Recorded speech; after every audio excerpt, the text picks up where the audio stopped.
Well, hello, hello, hello. It is I, Alex, the producer here, flying solo again. Birdman is officially off until August.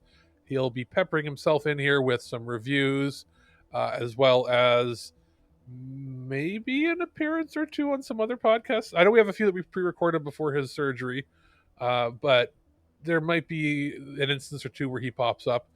But especially like in this week, we're getting a couple reviews from him.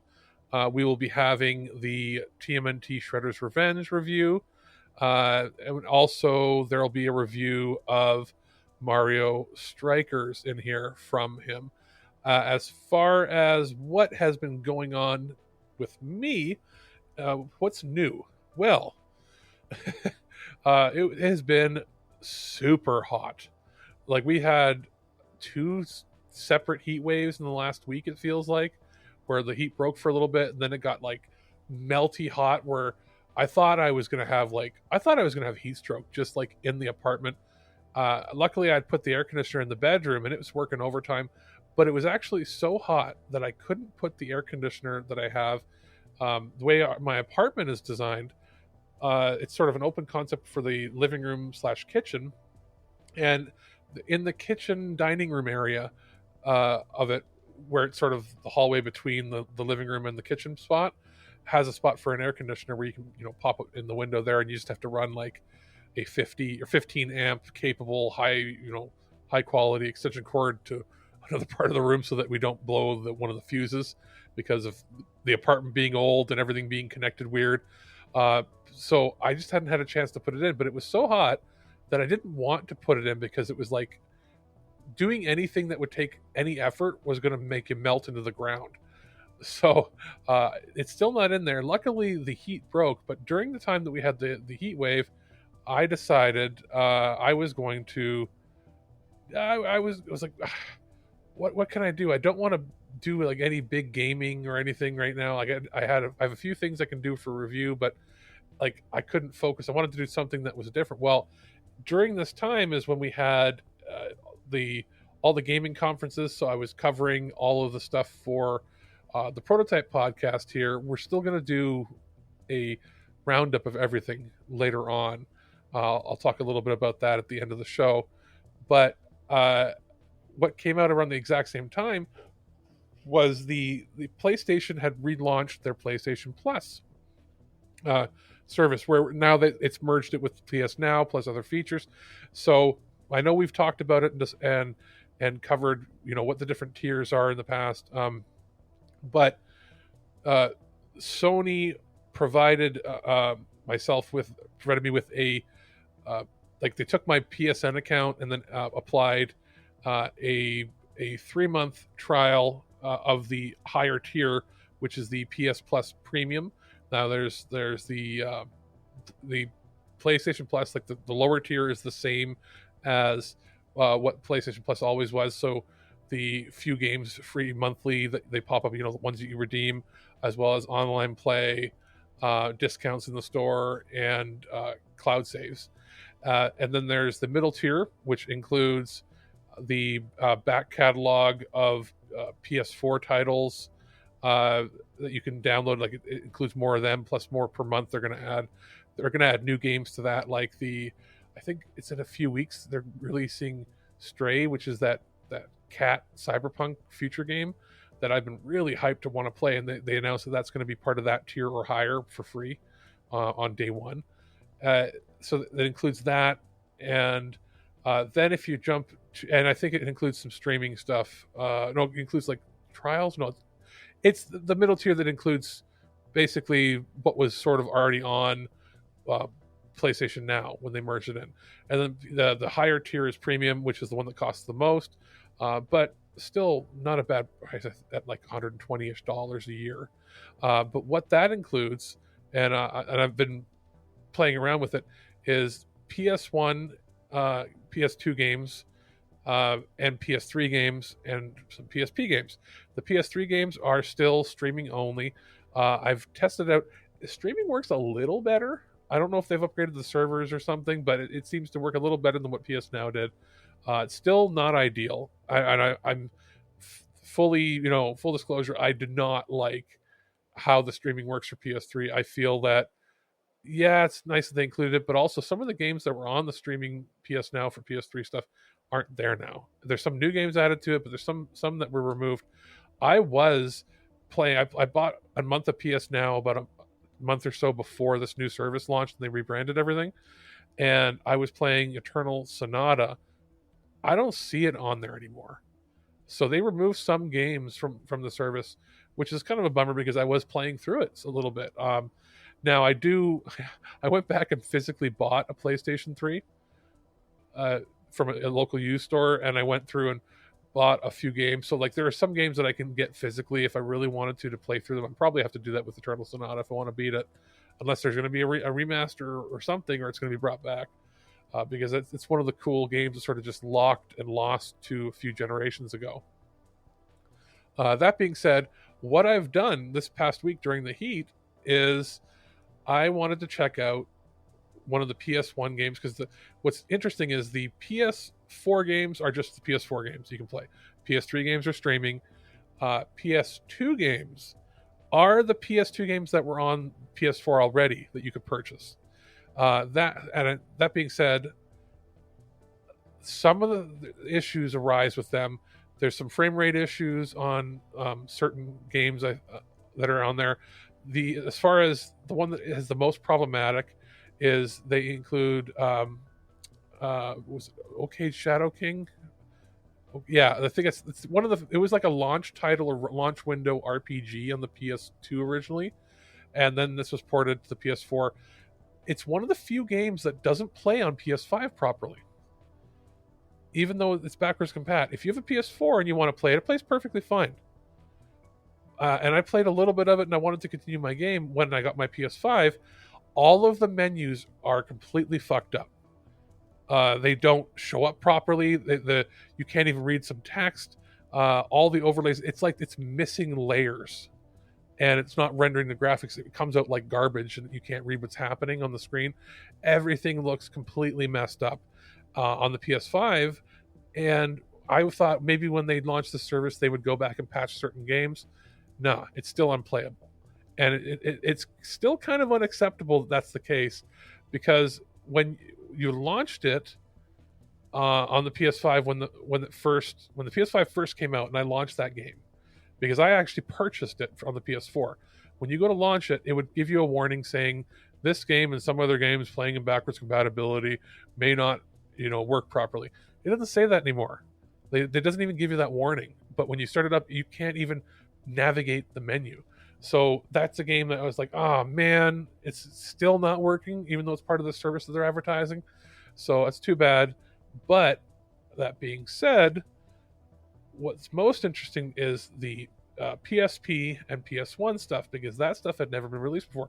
And I'm assuming that some PS2 games are going to be released later. And if that's the case, they might be using a different type of emulator, because these other ones were ports or using custom emulators. But the PSP and the PS1 games are using a new emulator, I guess, built into them. And right now for PSP, there's only one game, and it's the puzzle game. I didn't really care for it. But the PS1 games are where it's really interesting, because if they're PS1 games that you owned on the PS3 through backwards, like through the, you could purchase the PS1 classics. As they start to release more, it looks like they're pulling from that library. What they're doing is they're adding full trophy support. So somebody's had to go back into the games and the code and find spots to add trophies, and you can get platinums for each of these PS1 titles. And if you previously owned them, and they release them on the service, you don't have to be a subscriber to access them. It'll access them and be like, hey, we know you own this in your PS3 library. You now just own this game. So you can buy them individually or own them that way. And there's PS4 and PS5 native versions. And I was trying to figure out what's the difference. And the only thing I could think of is there's an overlay that shows the controller layout of what buttons to press and that when you start each one of these games. And it's different. It shows the PS4 controller and the PS4 and the PS5 version, but they're different file sizes. So I'm assuming the PS5 version is playing the games from a compressed archive to save a little space. That or maybe it just automatically knows to scale it to 4K internal rendering versus 1080p or something. There's been no explanation as to why they're two separate apps, except for that overlay, because you could have just put that in one. But the fact that it's got a native PS5 app for each one of these titles is good. So I spent the last week basically live streaming my experiences through it on Twitch, and it's shown up on YouTube as well. It's just pretty straightforward stuff. I'll chat in group chats and that on screen from through Twitch when people were coming in and joining. There was one point there was like 30 people that came in, and we were hanging out and talking for a bit. But what I wanted to see was what the experience is like, because they also added some features like changing graphical filters and that. I found leaving it on the default was probably for the best for me. Because there were effects like changing the pixel ratios, which is still a little off. Again, the standard is the best one.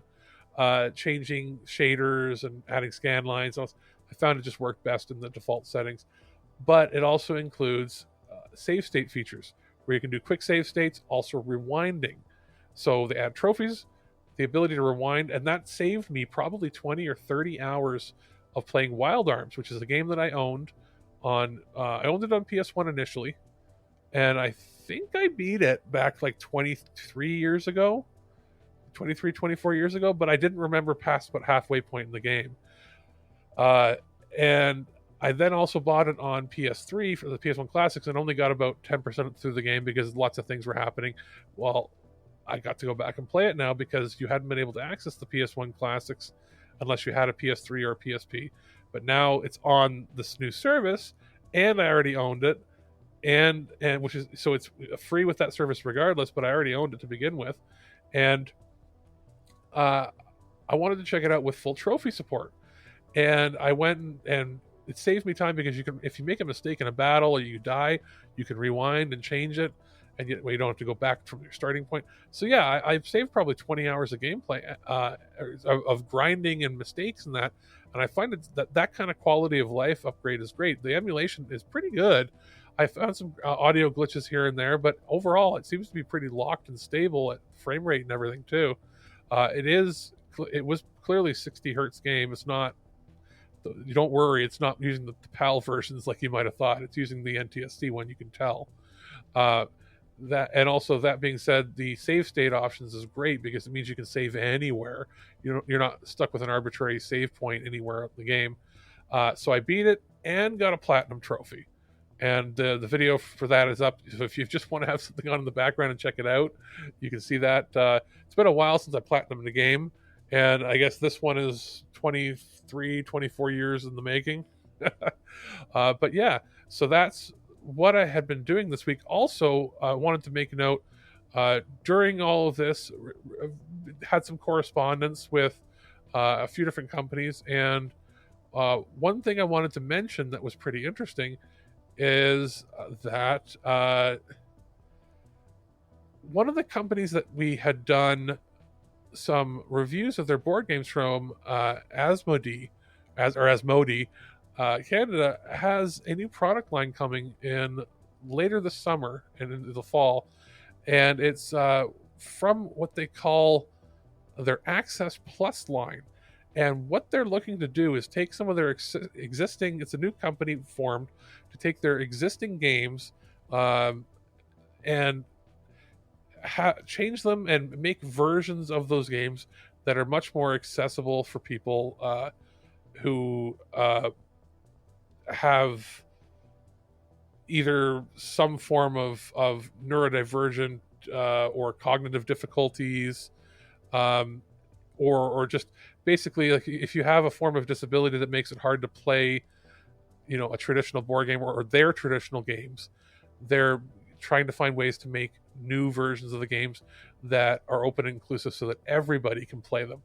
I haven't heard of any other company doing that before, so I thought that was really neat. Reached out, that we're probably going to get a chance to check out some of their stuff later this summer. And I know that some of their other games that are, maybe easy to pick up and play when you're having families come over for either barbecuing or it's rainy, whatever, that sort of stuff that's more collaborative and interesting and easy pick up to play stuff. We'll probably be checking out some of their stuff in the next few weeks. We'll see how that goes, but we definitely wanted to keep an eye on, and I wanted to highlight that that new company that they're running with that Access Plus. I'll throw a link in the show description here if you want to check out their website for more information on that stuff, because it's something, again, we're going to keep an eye on that and see if we get a chance to have some hands-on experience and see what that really means and what that makeup is, because it's always cool when companies are trying to expand and think of ways to make their games more accessible for people. But yeah, so that is basically what's been going on with me. As this weekend it's Father's Day weekend. We did ours a little early because my dad had to go out of town for a bit, and so my brother and I, a couple days ago, did early Father's Day, and my brother got him a good quality portable battery so that he can charge his phones and stuff when he's on the go, as well as a couple different hot sauces, which is a very dad gift. My dad. I gave him one of those, folding up camping chairs you can find. Everybody seems to have them for like $20. I found one that was it was a little bit more than that, but not much. That is rated for like 500 pounds. Now my dad's like 210 pounds. But we looked at almost every one of these camping folding chairs that you find at Walmart and places are only rated for about 225. And that's under like ideal circumstances when they're flat. That's why they're cheap and they bust easy, because you could be 170 pounds. And if you flop down in the wrong way on those chairs and they're not like evenly, on proper flat, like asphalt or something, and if you're on the grass and it's on an incline, you'll bust those chairs.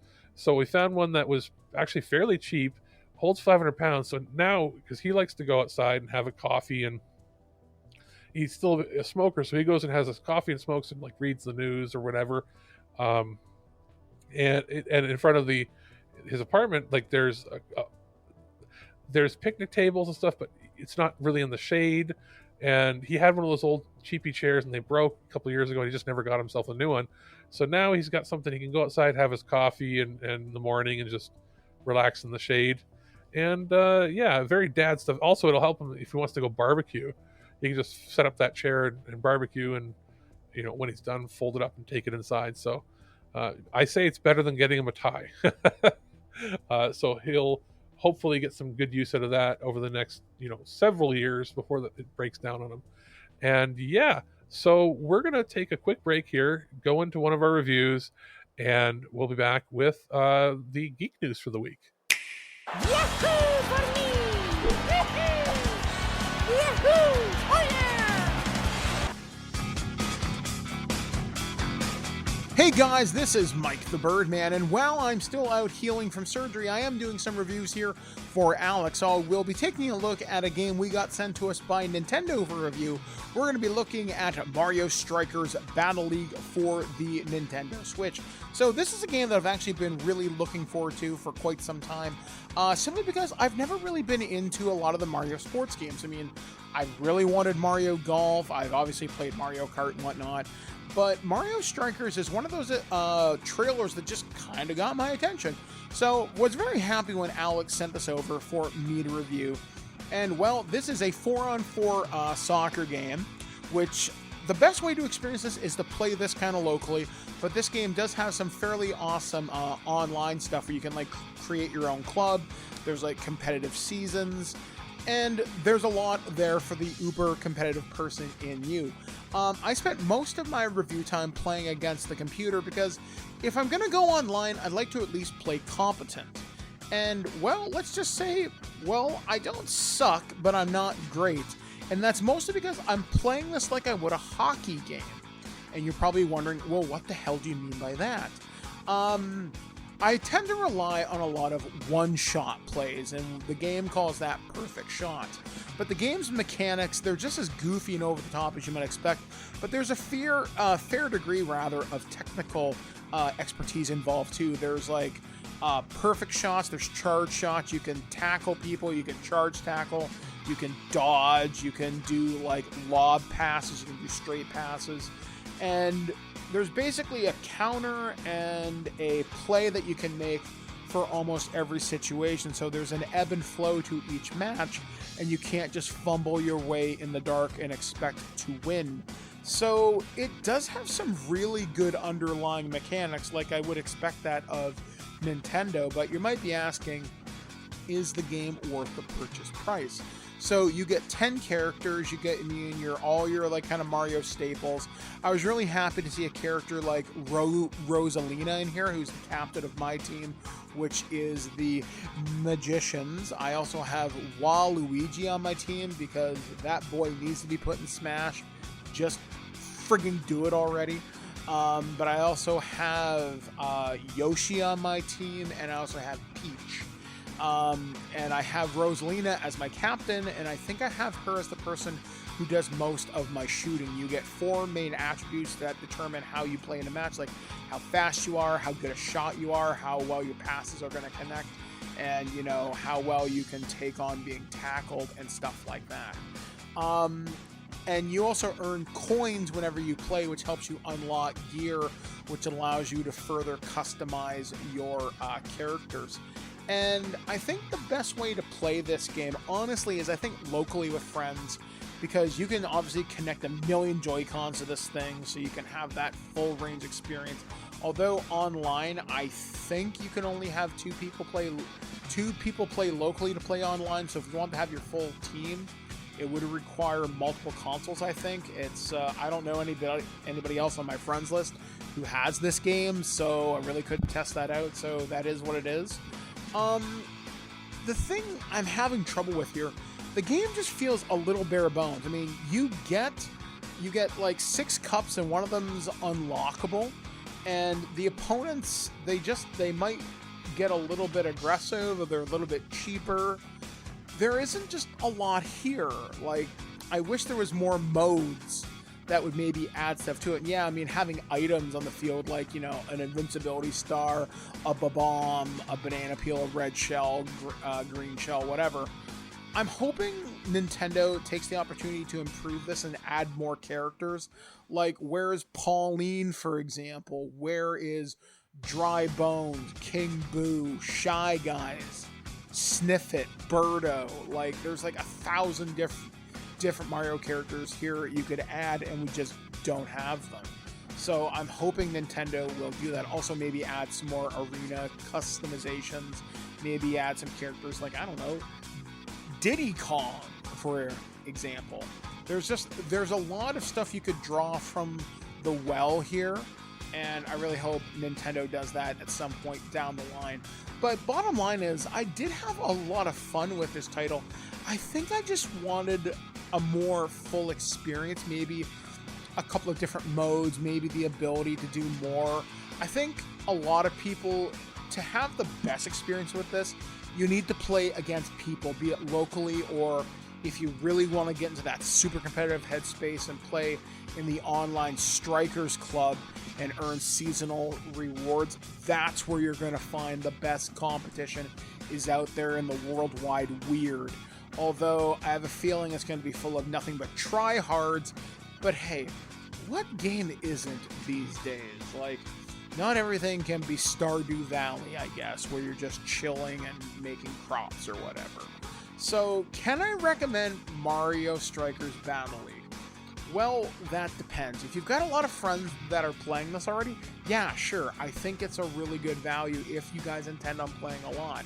However, if you are more like me and you're more of a solitary player, there's not as much value here, and I might say maybe wait for a price drop, or maybe see if you can convince a few of your friends to get in on this, and then definitely you can do it that way. Or if you're having parties over at your house, you can obviously play with all the Joy-Cons you probably have. I mean, I've got like 4, so there's like an entire club right there. So yeah, Mario Strikers Battle League, it's fun, but maybe do a little bit of research and see what the rest of your friends think, or if you've got people on your friends list that you want to play against, or if you really want to go into super competitive stuff. So once again, thank you to Nintendo for sending us a review copy of Mario Strikers Battle.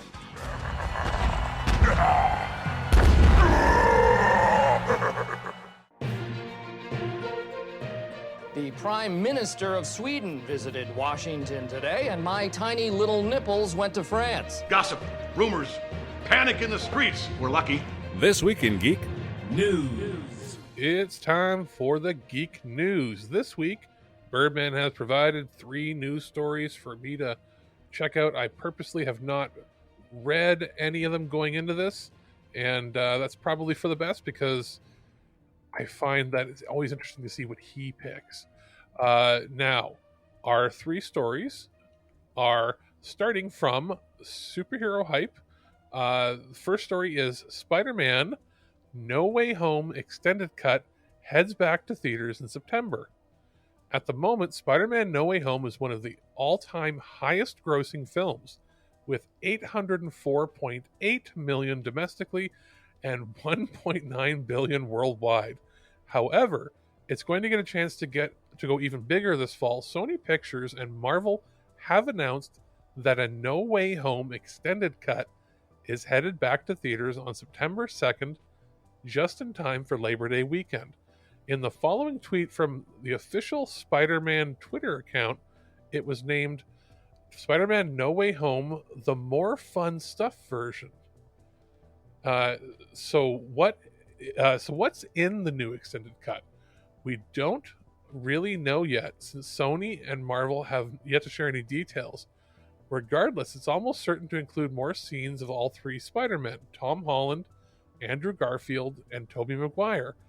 Some of the behind-the-scenes features from No Way Home's Blu-ray release included glimpses of Peter 2 fighting his nemesis Green Goblin.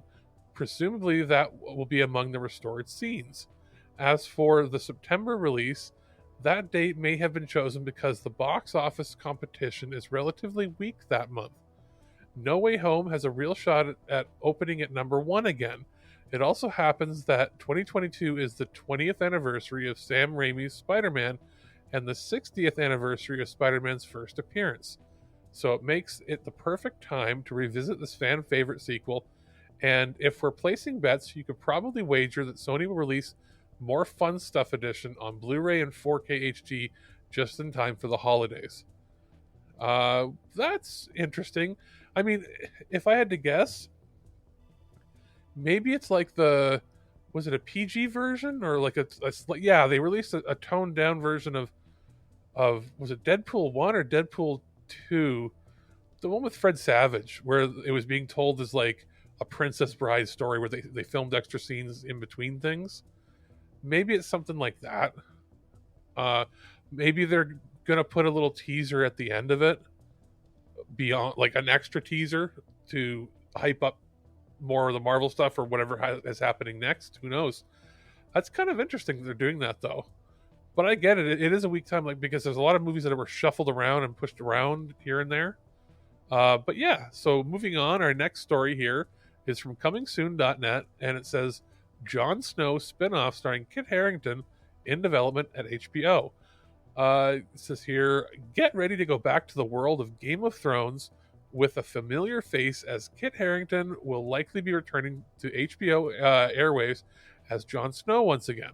According to a report of The Hollywood Reporter, a live-action Game of Thrones spin-off series is in development that will focus on Jon Snow. It will focus on Snow's adventures after Game of Thrones, which saw, okay, spoilers for anybody who hasn't seen, which saw him exiled from Westeros. Now journeying outside the wall with wildlings, Snow has to start a new life outside of the world, the only world he has known. This would be the first sequel to Game of Thrones in development, as several prequels have been proposed and one officially greenlit in House of the Dragon.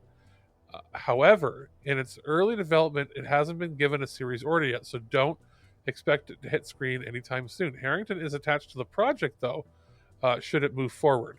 Until we find out if Game of Thrones Jon Snow spinoff goes forward, fans can enjoy House of the Dragon when it premieres later this year on HBO Max in August.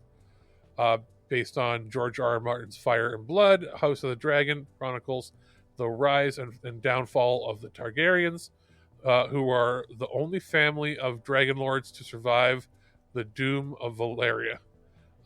It will take place 300 years before the events of the award-winning series adaptation Game of Thrones. See, that's interesting. I thought it was leading up to the rebellion, so it's actually 300 years earlier. House of the Dragon from George R. R. Martin, Ryan Condal, and Game of Thrones director Miguel Sapochnik, with Condal and Sapochnik also attached to serve as showrunners. Executive producers are Martin Sapochnik, Condal, Vince Gerardis, and Sarah Lee Hess. So, I guess this is the logical spin-off show to make, because you can do more with it. It's not tied down. You'll be able to see that, like, Westeros is just a continent in a world that they hinted at things that being a lot larger than they really were shown here. Yes, everything that was happening was like apocalyptic in the show, but it was still centered on Westeros, and then it could have expanded to other parts of the world. I know that what was the bank called? I forget. It's whatever the bank is that they try to get money from. That Westeros is just one part of the world that bank services, and that it's like considered to be more powerful politically and even in its own army than what is in Westeros to begin with. So there's other hints at things being larger and more wild and old crazy magic and stuff beyond their section of the world. So, I mean, it's going to be interesting. I think it would work well. I'm actually not sold completely on House of the Dragon, and I'm not sure that people want that prequel, even though it's probably an easier one to make. So I think this is the spinoff that people probably want. So we'll see as it comes. I mean, it's probably something that's like at least a year or two away, and they might determine that it's like a mini series. They might determine it's a full series. Who knows? I think it's going to get made. And finally, our final news article is from Gizmodo, and this is something that's been developing bits and pieces over the last week or so, or a few weeks actually. And it says Ezra Miller probably doesn't have a DC future after The Flash. And if you know what's been going on, I'll read this and then I'll discuss if this doesn't include everything. It says here, the saga of Warner Bros. Upcoming Flash movie has been a long one, and in recent weeks, much of it has revolved around its lead actor, Ezra Miller. Earlier this month, it was reported that despite Miller's string of troubles throughout the last couple of years, which included allegedly choking a fan and being arrested twice in Hawaii, that Warner Brothers planned to continue the Flash movie with Miller in the role, even while pausing other projects the actor was purportedly involved in. But as more press has come out about the 29-year-old non-binary actor, it appears that Warner Brothers' plans for the actor once the Flash hits have taken a change. Throughout the month of June, Miller has been hit with allegations of harassing a non-binary child to the point of receiving a temporary harassment order. Separately, Miller has been also accused of brainwashing and grooming an 18-year-old from North Dakota named Tokata Iron Eyes, and in response wiped their social media presence, but not before allegedly releasing a video mocking the authorities looking to serve Miller the protective order filed by Iron Eyes' parents. During all of this, Warner Brothers has remained silent, with deadlines stating that the studio's initial plans was to wait things out and hope that more allegations or headline-grabbing news wouldn't surface. But now their sources are saying that the plans have changed. Regardless of the allegations, Miller won't be back as the Flash after the Flash. Miller first joined DC Machine back in 2016 with Batman v Superman: Dawn of Justice, and later became attached to Warner Brothers' Fantastic Beasts franchise as one of its key characters. They've shown up throughout the tenure of both Beasts and other DCEU franchise films, and even had a brief Arrowverse cameo.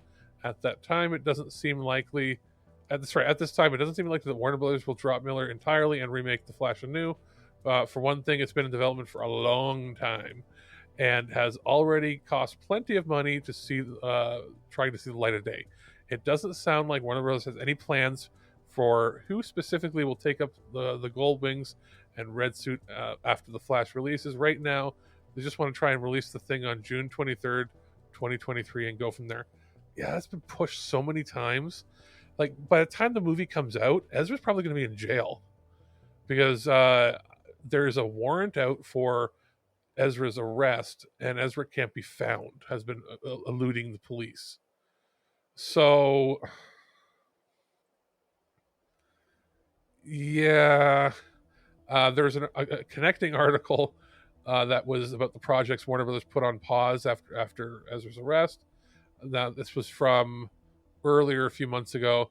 The projects were the projects. Do they say which projects? Miller had frequent meltdowns during apparently had frequent meltdowns during production of sequel film, according to Associated Press. Yada yada yada. No, it doesn't say what projects. Just that there were multiple projects being worked on. So, yeah, this isn't a case of you being able to just. They can't hand wave it. They also can't just replace the actor completely. It would delay production far beyond. It's more than likely they'll pull people in for reshoots and do something that kills off this character completely after that movie. They'll do some timey-wimey alternate history BS and introduce a new Flash right at the end of the film or in the post-credit scene. Because Ezra Miller does not appear to be a very good person. And I can probably leave it at that. But yes, so that is it for the Geek News. There's a lot of other stuff that have been going on in the last week with gaming and everything, which we had talked about on actual prototypes, so we didn't include the stories here. But yeah, it's going to be an interesting superhero and fantasy movie landscape in the next year or two. I don't know if we've hit the saturation point yet where superhero movies are, going to start going downhill as far as making money, but this won't be good for Warner. Well, I guess we're going to have to just hope that Black Adam and the other movies are actually good that come out in the next year or so. But we will see. So that's it for the news. We're going to take a break, go into one of our next reviews, and be back with the weird news. Our friends at Saber Interactive sent a review copy of Redout 2 for PlayStation 5, and I'm just going to give my quick thoughts on it. I had played Redout 1, or just, I guess, the original Redout, on Nintendo Switch. I think it was 2019. It was delayed from a 2017 release, and it had come out on everything else at that point. And that was, I guess, because the Switch was a little bit harder to port to with games that were pretty demanding of frame rates and so on and so forth.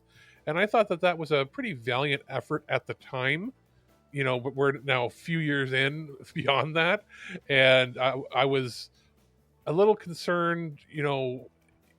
As it stands, it's still the Switch version, or this is not out. It's got a to be determined release date. But playing it on PS5, I was like, okay, this is going to be probably a different experience than playing Redout 1 on the Switch, a couple years into the Switch's life. And yeah, it is. This game plays pretty much flawlessly at 4K on my TV. As far as frame rate, it seems to be a lock 60. It utilizes, obviously, the more powerful console comparatively to the previous gen stuff that the first game had been released on, and it in itself is a pretty visually appealing upgrade. Like, it's like they took everything in the first game and then just tweaked it, amplified it graphically, added a whole bunch more stuff, and then it's what you'd want from an iterative upgrade. It's not like a completely different game or anything. It is, in the solid sense of just a good, great upgrade to the previous game in pretty much every aspect. Audio design wise, it sounds great.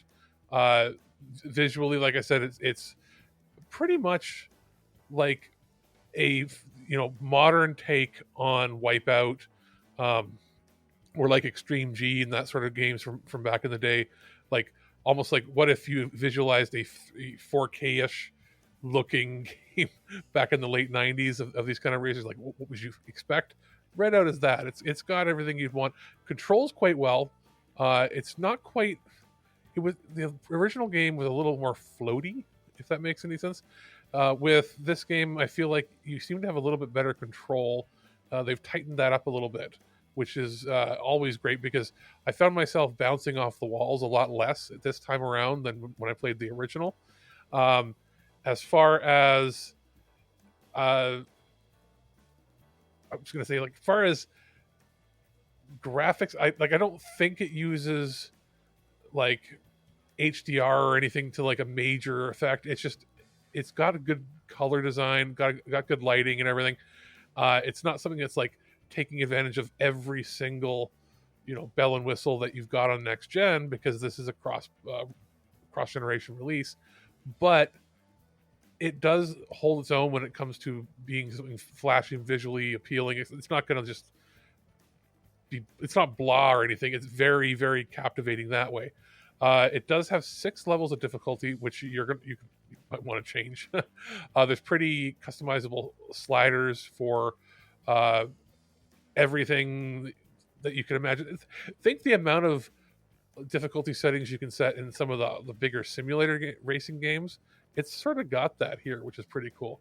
Now, there's tons of different like base racer settings you can change, where you can customize your hover ship with different aesthetic things. There's propulsors, stabilizers, rudders, intercoolers, flaps, magnets, wings, spoilers, rockets, paints, and a bunch of other stuff you can do to customize. As far as game modes go, there's a career mode, there's an arcade mode, and then of course there's multiplayer. There is a bunch of different race types too.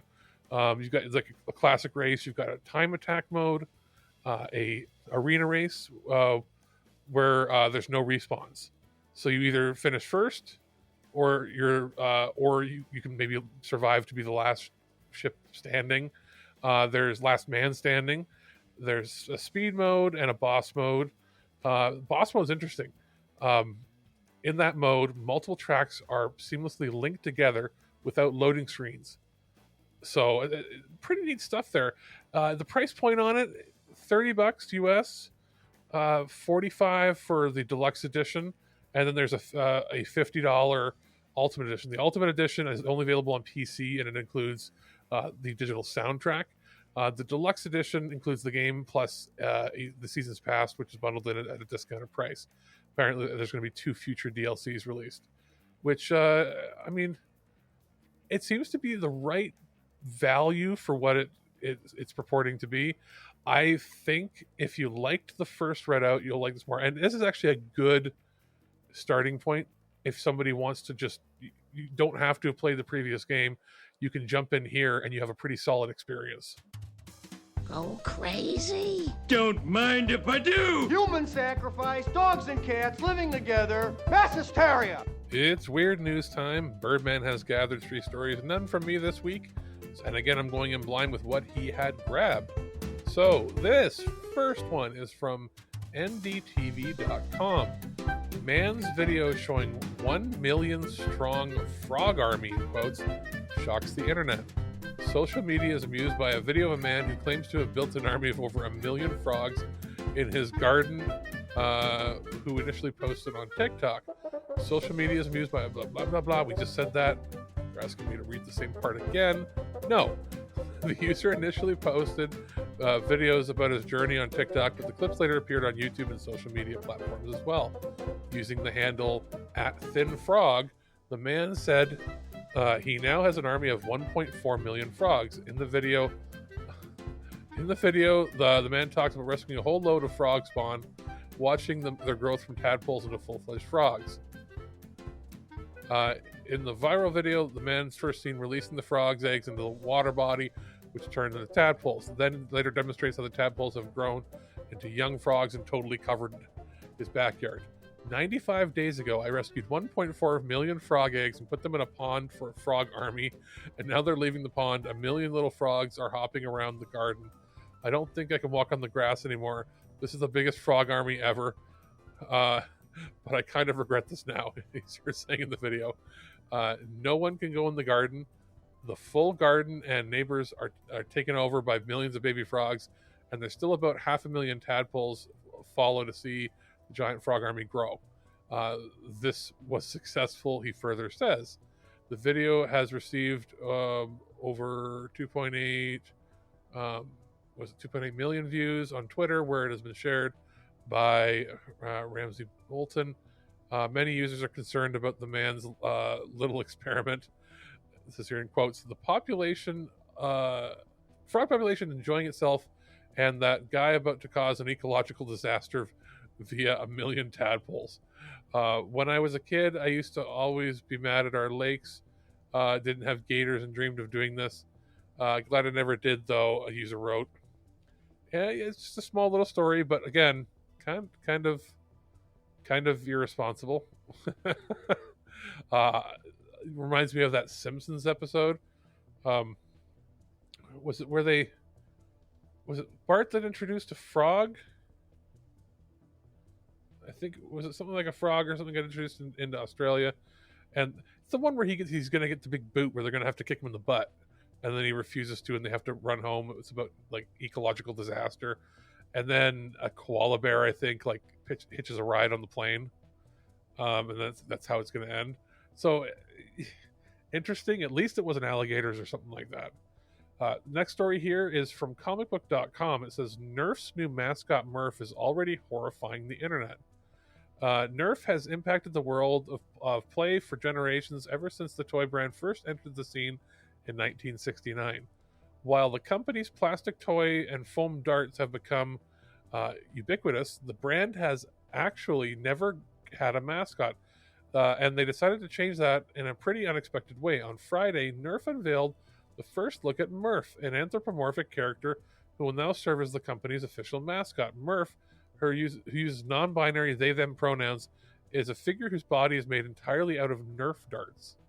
We wanted to introduce a mascot that represents this ageless, unbridled fun that lives in all of us and creates a physical embodiment of that feeling you get when you play with Nerf. Adam Kleinman, Senior Vice President and General Manager of Nerf at parent company Hasbro, said in the statement, Nerf recognizes that while screens are great, there remains a need for kids and their parents to get out and get active and to make memories. Created in partnership with the ad agency, the Martin Agency, Murph is poised to begin appearing in Nerf's commercials, retail outlets, and social media channels later this month. Murph's debut will be part of a multi-year marketing campaign called Unleash the Play in You. Murph's unveiling has already taken the internet by storm, with the unconventional mascot sparking an array of reactions on social media. They've already courted comparisons to all kinds of cryptics, been thrown into a hypothetical beef with now iconic Philadelphia Flyers mascot Gritty, and have met with specific questions about their physiology. Here's a few of the reactions. I'll read some of them. Oh my God, that's what is that really is? Oh my God, it looks like a Nerf dart grimace. With but anyway, how does one describe Murph? A multicolored humanoid koosh covered creature wearing an orange jersey, sneakers emblazoned with Nerf. Another comment was Murph is pretty bad at Nerf to the point that the point is not to get hit, but it looks like you're hit with like a million things. There's just a whole bunch of people. Some of the stuff has swearing and stuff in it too, but it's just basically everybody's reaction is like, what is this? It really does. It looks like a koosh ball, but like a Nerf koosh ball grimace, if that makes any sense. And our final story here for this week comes to us from Boing Boing. and it says paint your nails with Velveeta. Processed cheese brand Velveeta is getting weird, y'all. First, in November 2021, they launched their rebranding and ad campaign La Dolce Velveeta, which, according to Adweek, sellout to pivot Velveeta from a cheese-adjacent product to a lifestyle brand, thanks to a nod to the Italian phrase of the sweet life, and an ad with which consumers living their best lives with Velveeta cubed, melted, and more. The ad campaign includes commercials like this one, it has a link to it, which depicts the glamour a Velveeta dish can bring to everyday settings. The commercial highlights people engaged in activities of everyday life: an older woman in a floral dress mowing her grass on a riding lawnmower, a young woman in a bathing cap and a swimsuit cover-up lounging in a lawn chair inside a blow-up pool in her backyard, a group of young adults eating dinner in their living room. As the camera pans closer, you can see that in each vignette, folks are enjoying Velveeta products. The woman in the riding mower holds a martini glass filled with Velveeta shells and cheese. The woman in the pool daintily eats shells and cheese out of a bowl with a tropical umbrella toothpick. And one woman at the dinner party pours melted Velveeta out of a silver teapot into a china teacup on a platter, while another sips the cheese with her pinky finger held high. According to Ad Age, set to the tune of O mio babino caro. The 60-second ad depicts the glamour a Velveeta dish can bring the everyday life setting. With the soprano aria soaring in the background, the ad's depiction of a Technicolor slice of suburban life is, I have to admit, sort of engaging. Now they're back with a product I first thought was a joke, in fact actually exists. The company recently launched a nail polish collaboration with Nails Inc. It's called Pinky's Out Polish, and they describe it as a creamy, smooth, cheese-scented nail polish duo. For $15, you can buy a pair of polishes. One shade is called La Dolce Velveeta Yellow, and the other is Finger Food Red, and both are inspired by your favorite Velveeta. The description of the product goes on to warn that while our polish is cheese-scented, it is unfortunately not made of Velveeta. Please don't eat it. That's what cheesy, melty Velveeta is for. Adweek provides more insight into the product. Velveeta is known for its rich, creamy texture and cheesy, melty goodness. So what better way to bring this to life for our fans than with something equally rich and creamy? Nail polish. Said Kelsey Rice, Senior Brand Communications Manager at the Kraft Heinz Company in a statement. Our Velveeta Pinkies Out polish gives pleasure seekers everywhere an irresistible way to show the world that they are living La Dolce Velveeta by living Pinkies Out. It says here, it's a tough decision. I mean, summer's here and my nails, as usual, are bare. Dare I start living the Dolce Velveeta? This is almost like something like the Wendy's Twitter handle kind of stuff would have put out. But what's weird is for our American listeners, Velveeta's not really a thing in Canada. Like, it's actually very difficult to find Velveeta. Well, American cheese in general, like we have Kraft processed cheese, and that is definitely not the same as American cheese, which we were always led to believe that's sort of what it was.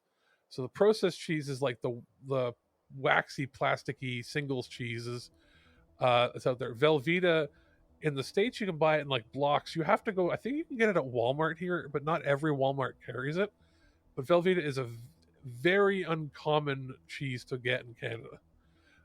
And to the point where like that's the closest we get to American cheese.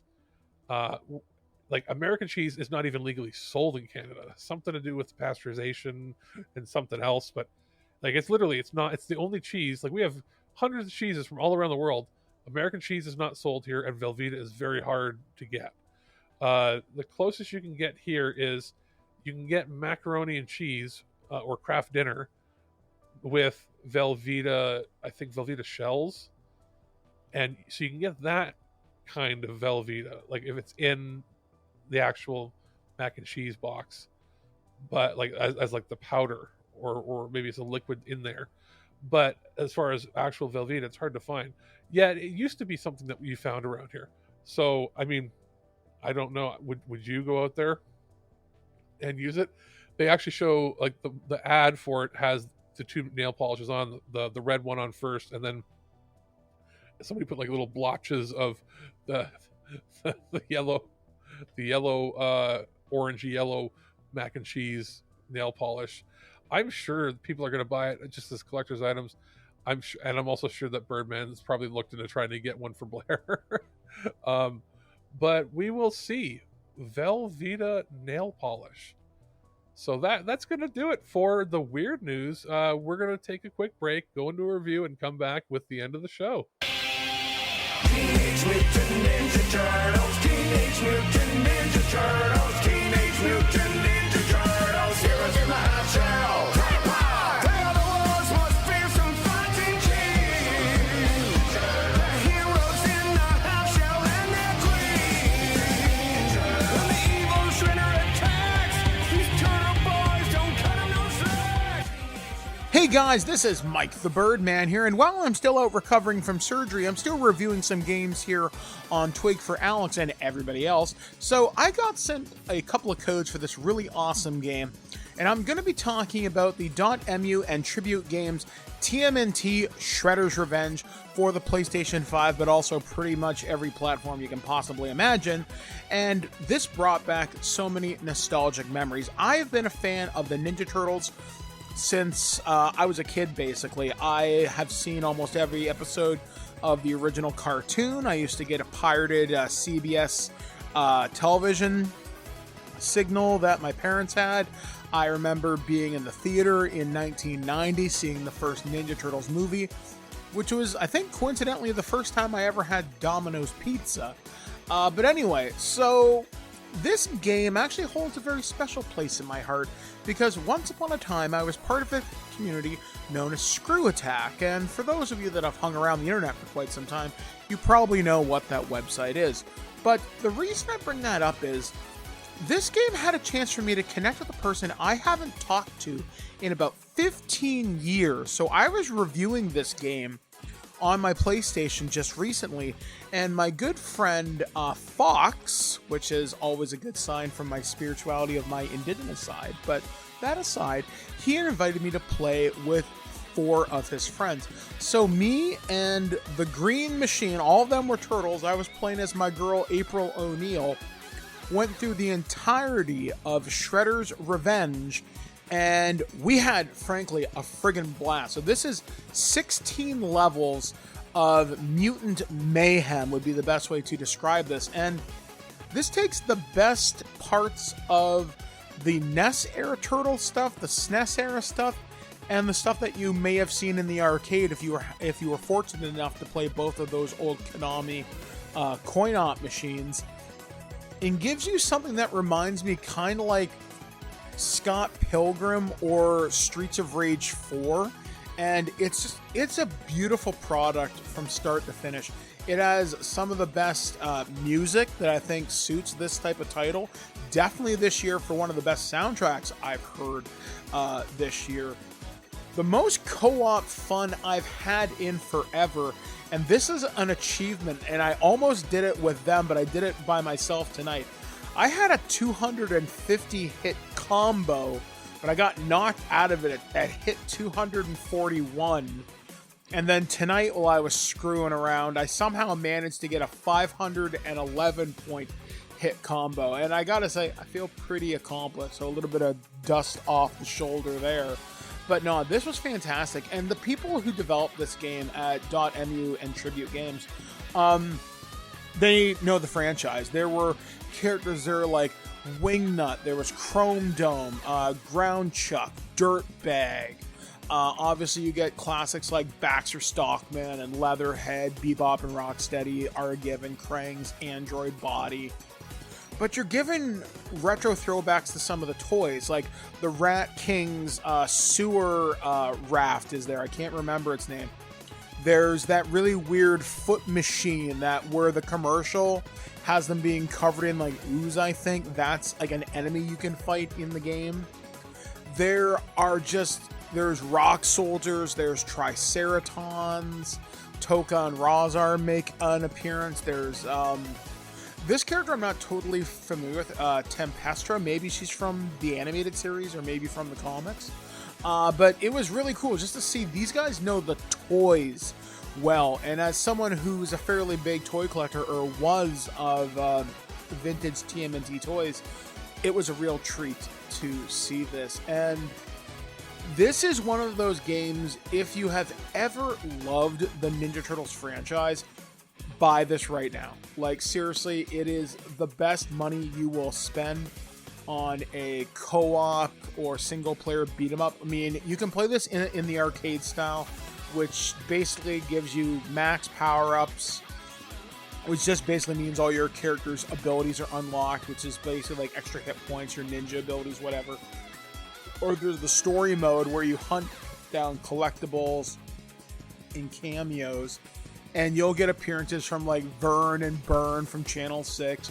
You get Irma, you get the neutrinos, you get the punk frogs, which I thought was a really nice callback to the animated series.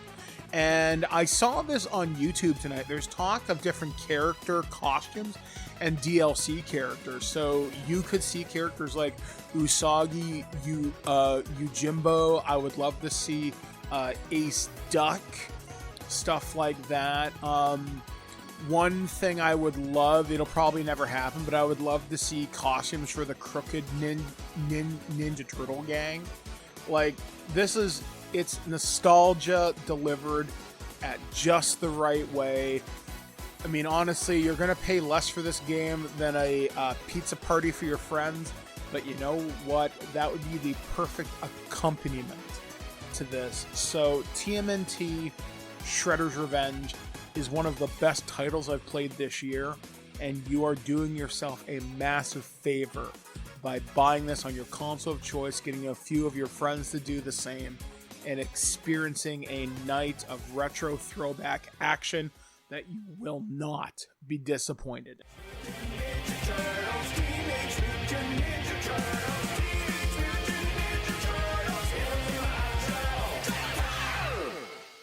Those magnificent bastards.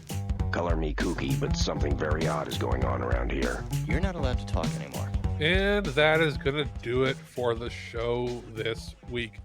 What do we have coming up, and what's going on with our programming? Well, our prototype discussion on everything during not really E3 Summer Game Fest week is being held off a little bit till we wait and see what's happening with Nintendo, because all things are pointing to a Nintendo Direct either this week or at the very, very latest next week. That's what the rumors have been holding. And once we have that, then we may as well discuss that in with it in itself. It also gives time for us to put together some highlights for Birdman to check out in case he wants to hop on, because the hope is that he'll hop on and give a brief update, or at least give us some pointers that we can talk about so that Ken and I can do our full recap and discuss. And we'll release that when it happens. If we don't hear anything from Nintendo in the next week or two, week and a half or so, then we'll just record as is. As for other programming coming up on our shows, we have obviously Earth vs. Soup every week on Thursdays at 7 a.m. Eastern Time. We've also got the last 3 to 4 episodes or so. You know, we're in the home stretch of the season of Stargate SG TWIG, our live action role play. That's coming out Saturdays at 7 a.m. Eastern. And so we're building to the end of at least of this season for sure. We've also got a bunch of loose cannons that I'm in the process of editing right now, so that we'll be getting them. I was originally going to alternate between them and the Future Imperfects, but the Future Imperfects were already done. And it was really busy the last couple of weeks. So we had a bunch of them in a row. We're actually going to be recording a new Future Imperfect this week, which is going to be Birdman won't be on this one, but it's going to be myself, Steve Megatron and Aaron Paulier, discussing the first 5 episodes, so the first half of Star Trek Strange New Worlds. And the hope is to have Birdman on once all 10 are done to discuss the season as a whole in the next few weeks. And outside of that, we've got just the regular shows coming every Monday. We'll have maybe a Turn or Treasure if we get enough reviews or too many reviews to put in things, but we're purposely trying to slow down and not do too much, especially while Birdman is away, because he's doing his reviews as he can, but we can't guarantee that they're going to be all perfect and ready to go. As I talked about at the beginning of the show, we'll probably have some stuff from Asmodee to talk about in the next few weeks, board game stuff wise. We'll also be we should be talking about some Mill Creek movies. I got King Ralph and some others that just came in the mail, so I'll probably be talking about them in the next show, maybe. I can say this now, I am reviewing Disgaea 6 Complete on this is the first time it's been available outside of the Nintendo Switch, and I'm playing it on the PS5. Also from NIS America is Eurokill. I'll be talking about that.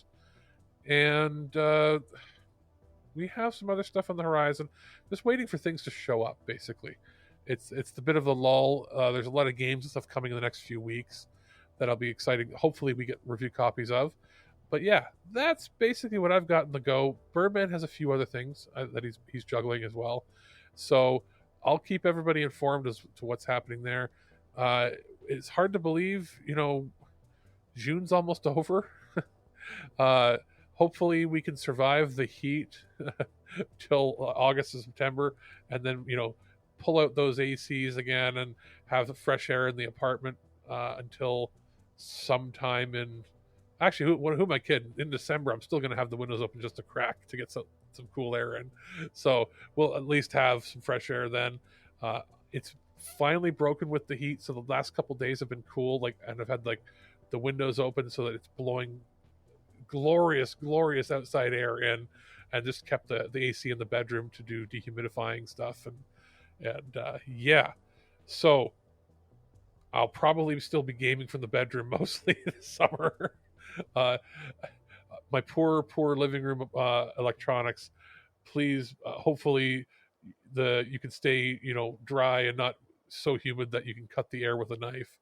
But yeah, that is it for the show. We'll be back, I guess, next Monday with another main show, and until then, try to stay cool and hydrated, everybody, and have a good week. At no point in your rambling, incoherent response were you even close to anything that could be considered a rational thought. Thanks for listening to this episode of This Week in Geek. Hungry for more? Check out our website at thisweekingeek.net.